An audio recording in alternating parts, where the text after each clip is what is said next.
As they saw it the first time, they thought they had their man. They're now up in arms in the stands. আরে বেটা থাম থাম, গেলি এখন মাইর খাবি, বুঝোস না? এটা কিছু হইলো বলেন? আমি তো কাইন্ডা আরে দিমু। চুপ কর তুই। আরে রিয়াদ ভাই আপনি যেতেন না ভাই। আরে ফোনই জানেন থেকে। আর যাইতেছি। খেলতে এলাম এক ফোঁটা সম্মানও দিল না। আর খেলুবি না বাল।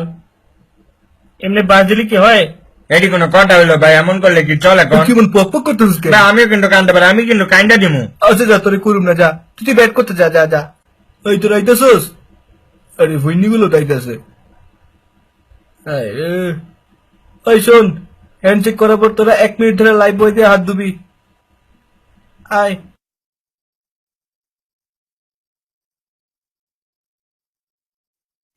মুড়ি খা। তুই খালি মুড়ি খা কইলি কেন? আমার ইচ্ছা আছে কম তো তুই চানাচুর দিবি নাকি ক? আরে দিব না তো, তুই কি করবি তুই?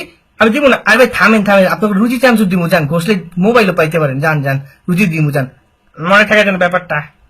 সাকিব ভাই মাঠের কাহিনীটা কি?